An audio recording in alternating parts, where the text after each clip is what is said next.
I sat frozen in my cubicle, staring at the flickering screen as Marcus Reed methodically packed his life into a battered cardboard box.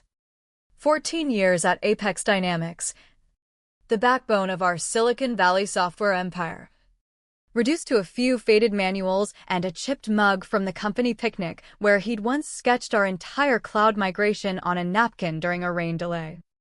He didn't slam drawers or curse under his breath. Just a quiet sigh, like the air leaking from a tire you'd driven too far on. The HR rep, Lisa, hovered nearby with her clipboard. Her voice clipped and professional. "We're consolidating roles to streamline innovation." Marcus nodded, handed over his badge without a word, and asked if he needed to sign anything else. No fight, no scene. But in that silence, I felt the first tremor, the kind that warns of an earthquake no one else notices. It should have been me speaking up. I'd seen him pull all-nighters fixing breaches that could have cost us millions. Yet here he was, erased for some fresh-faced Ivy League grad named Sophia Grant, whose LinkedIn boasted disruptive strategies but no scars from real-world failures. As he passed my desk, our eyes met. His were tired, not broken, but carrying the weight of unspoken betrayals. "Take care, Jenna," he said softly, like he knew I was complicit in my inaction. And I was. We all were. The office buzzed with false energy that afternoon. Sophia waltzed in, all sharp blazers and designer heels, chatting with the execs about her Harvard thesis on agile frameworks. They toasted with sparkling water in the break room, laughing as if modernizing meant forgetting the man who'd wired our entire infrastructure from scratch after the 2018 data blackout. I overheard Lisa say, "He's replaceable. Experience is overrated when you've got vision." My stomach twisted. Marcus wasn't just experienced. He was the ghost in the machine.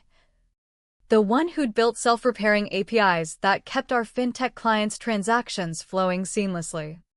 But no one valued the quiet fixer until the fixes stopped. At 2:45 p.m., I glanced at the system dashboard, everything green, purring like always. Sophia breezed by, asking casually, "Hey, can someone DM me Marcus's login creds? I need to poke around." I pretended not to hear, my fingers tightening on the mouse. There were no simple creds. Marcus had designed a layered token system, proprietary and tied to his oversight. For the old contractor clauses no one bothered to update. He was the safeguard, the human firewall. At 3 o'clock sharp, the elevator dinged, and he was gone. No farewell email, no cake. Just an empty office and a nameplate tossed in the recycling. The first crack appeared at 3:32. My screen blinked once, innocently. Then the vendor portal refreshed with a red flag. Token validation failed. Contact admin. I refreshed, thinking it was a glitch. But across the floor, murmurs started. "My compliance dashboard's locked," someone whispered. Then Taylor, the CEO's assistant, bolted from her desk, phone in hand, heels echoing like gunfire. "He's not answering," she hissed into the receiver, racing to the window overlooking the parking lot. We all stood, peering out as she scanned the rows of cars, her face paling. Marcus's spot was empty. The cold dread settled in my chest, the realization that we'd cut the artery without a tourniquet. Sophia, still unpacking her fancy planner, rolled her eyes. "It's probably cached. I'll reset it." But as she typed, more alerts cascaded, payroll sync halted, client dashboards frozen. The execs gathered in the glass-walled conference room, their laughter from earlier replaced by tense whispers. I felt the betrayal gnawing at me, how we'd all let this happen. Prioritizing buzzwords over loyalty. Marcus had poured his soul into this place, sacrificing family time for 4 a.m.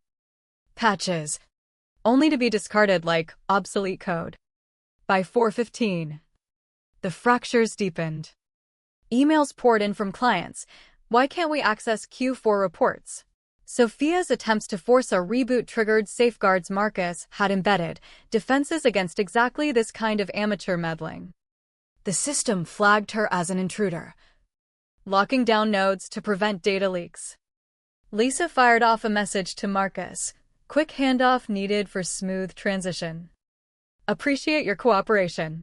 No reply. Just his autoresponder, out of office indefinitely. The room grew heavier, the air thick with unspoken regret. I remembered the times Marcus had covered for us, debugging my reports at midnight, never asking for credit. Now, the silence he left echoed our collective failure. The CFO paced, muttering about breach clauses in our federal contracts. One slip, and we'd lose $15 million in retainers. Sophia's confidence cracked. Her hands shook as she dialed consultants. But none could navigate the labyrinth Marcus had architected. It wasn't sabotage, it was absence. The pain of his quiet exit amplified every error, forcing us to confront how we'd undervalued him, betrayed the trust he'd built brick by invisible brick. Dusk fell, and the office lights buzzed harshly overhead, mirroring the growing panic. At 5:47, the big one hit. The compliance suite went dark. Federal audit looming at dawn.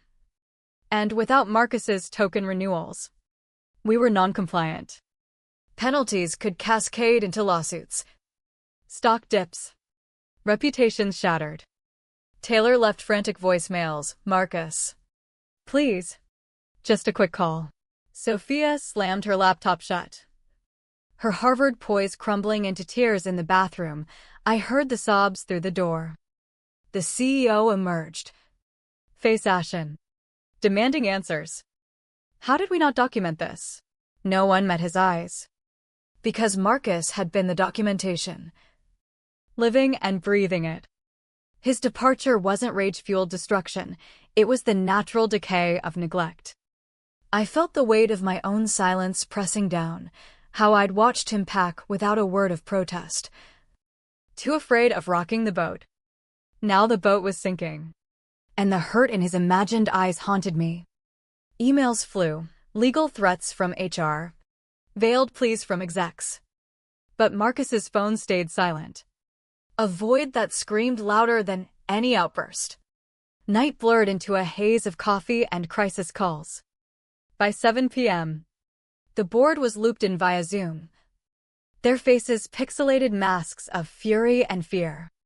Sophia tried one last Hail Mary override, but it backfired, triggering a vendor lockdown that flagged us for potential fraud. Clients started pulling orders. Whispers of instability spread on LinkedIn. Lisa's email to Marcus escalated, potential breach of proprietary knowledge clauses. His reply, hours later, was a single quoted contract line: support obligations terminate upon severance. Cold, factual, laced with the quiet pain of someone who'd given everything and received scraps. The room fell silent, the betrayal hanging like smoke. We'd treated him like a cog, not the craftsman. Now, the machine ground to a halt, exposing the human cost, the isolation he'd endured. The late nights alone with code while we climbed ladders on his back. My heart ached with regret. I texted him anonymously, "I'm sorry." No response. The price of our choices loomed, jobs at risk, futures unraveling. At 9:22 p.m., a personal email pinged from board member Victor Hale, a veteran entrepreneur who'd always respected Marcus's warnings about over-reliance. No groveling. Just coffee? Neutral ground. Marcus agreed. Meeting at a dingy diner off the highway. Fluorescent lights casting long shadows. Victor slid into the booth. No pretense. We fucked up. Marcus stirred his black coffee. Eyes steady. You did. No triumph. Just the raw hurt of years ignored. Victor asked for a way forward. Marcus unfolded a napkin, his terms scribbled in precise handwriting. Sophia demoted to non-tech role. No systems access. New leaders trained by Marcus's picks. Direct board reporting for systems. His return as independent chief architect. Ironclad autonomy. No fanfare. Not revenge, Marcus said. Voice low. Accountability. Victor nodded, the weight of betrayal etching deeper lines on his face. They shook on it. By midnight, the board voted yes. Desperation overriding egos. Dawn broke as Marcus remotely reinstated access. No office return. Just a system ping, integrity restored. MR, dashboards hummed back to life. Audits cleared by a hair. Sophia vanished into a vague marketing gig. Her Harvard shine tarnished by the fallout. The CEO made quiet apologies, but the damage lingered, the trust fractured. The silence a reminder of what silence costs. Marcus worked from home, mentoring overlooked talents like young coder Riley, who echoed his quiet brilliance.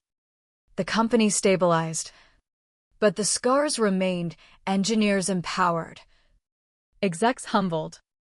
In the end, Marcus didn't gloat. He just ensured no one forgot the human behind the code. The quiet revenge wasn't destruction, it was rebirth. Paid for in the currency of overlooked pain and hard-won respect. But at what price? The office felt emptier. The hum of systems a bittersweet echo of the man who'd walked away and forced us all to see the void he'd filled.